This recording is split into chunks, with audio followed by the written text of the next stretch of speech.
పాలకొల్లు నియోజకవర్గ ప్రజలందరికీ నా నమస్కారం అండి.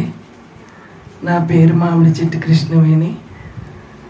ఆజంట నియోజకవర్గం, శేషమ్మ చెరువు గ్రామం. నేను మాజీ సర్పంచ్, ఇప్పుడు చెట్టుబల్జీ కార్పొరేషన్ డైరెక్టర్గా పనిచేస్తూ ఉన్నాను. నేను మీ అందరికీ ఒక ముఖ్యమైన విషయం చెప్పాలని ఈ వీడియో చేయటం జరిగింది. ఈ వాయిస్ రికార్డ్ ఇస్తున్నాను. కాబట్టి పాలకొల్లు ప్రజలందరూ నా మాట శ్రద్ధగా వినండి. మీకు ఎమ్మెల్యేగా వచ్చిన గుడాల గోపి, ఆయన గురించి ఒక విషయం చెప్పాలి. మరి ఆయన మీకు ఎమ్మెల్యేగా రావడం మీకు అదృష్టమో దురదృష్టమో నాకు తెలియదు. ఆయన చాలా ఫ్రాడ్, పెద్ద గజ దొంగ. అందరి తలలు కొట్టి డబ్బులు సంపాదించేసి ఇప్పుడు ఎమ్మెల్యే అయిపోదామని వచ్చాడు.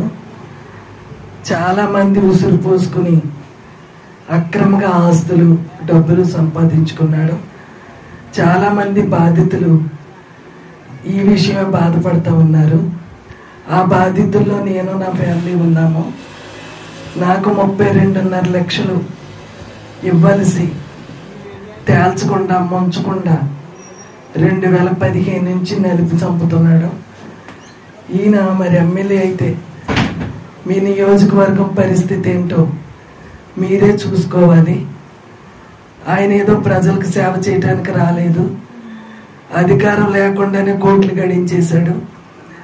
అధికారం వస్తే ఇంకా ఎంత మరి కరప్షన్ జరుగుతుందో మీరు ఆలోచించుకోండి. అతను ఒక కరప్షన్ కింగ్. మాట మీద నిలబడే తత్వం లేదు. ఆయన మరి సీటరు. ఒక రకంగా చెప్పాలంటే చెప్పే మాట వేరు, చేసే పని వేరు. ఆయన ఒక సీటరు. 420 ఇచ్చిన మాట గంటకే మారిపోతాడు. ఇలాంటి వ్యక్తి మీకు అవసరమా? ఎవరు ఓటు వేయొద్దని నేను మనస్ఫూర్తిగా చెప్తున్నాను.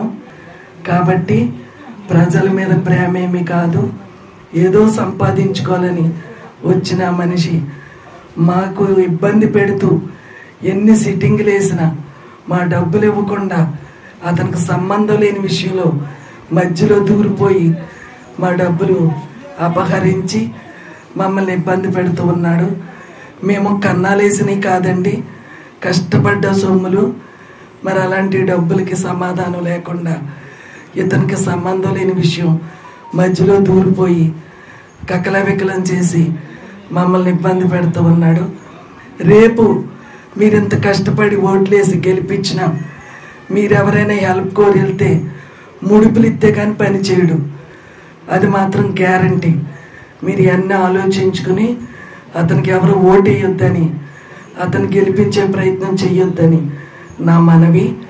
నా పేరు కృష్ణవేణి.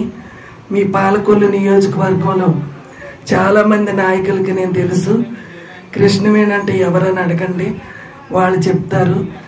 నా పరిస్థితి ఏంటి, నా మాట తీరేంటి, నా ఒక స్టాండర్డ్ ఏంటి మీ నాయకులను అడిగితే చెప్తారు. అందరికీ తెలుసు. నేను ముఖ్యంగా కాజా గొబ్బల వేణు గారి చెల్లెల్ని. మేము విలువలు కలిగిన కుటుంబం మాది. అనవసరంగా ఒక మాట మాట్లాడము, అబద్ధాలు అసలే చెప్పము. ఇది మీ నాయకులకి తెలుసు, అందరికీ తెలుసు. కాబట్టి దయచేసి నా మాట విని గోపికి ఎవరు ఓటు వేయొద్దని నేను వినయంతో మీ అందరికీ నమస్కరిస్తూ, 5 ఏళ్ళు ఈ బరువు మొయ్యొద్దు. మీరు అతను గెలిపించుకుంటే 5 సంవత్సరాలు మీ బాధ ఎవరికీ చెప్పుకోలేని పరిస్థితి. గోపికి ఓటేస్తే, గుడాల గోపికి ఓటేస్తే పాముకు పాలు పోసినట్లు పాము పాలు తాగిన విషమే కక్కుతుంది. అది నైజం, దాని నైజం అది. అలాంటి వ్యక్తి అతను. కాబట్టి మీరందరూ నా మాట గౌరవించి గోపికి ఓటు వేయొద్దని నేను మనస్ఫూర్తిగా చెప్తున్నానండి. ఆ తర్వాత మీ ఇష్టం, మీ కర్మ, నేనేమి చెప్పలేను. కాబట్టి నా మాటలు శ్రద్ధతో విని వాటిని మీరు గైకొంటారని నేను మనస్ఫూర్తిగా చెప్తున్నాను.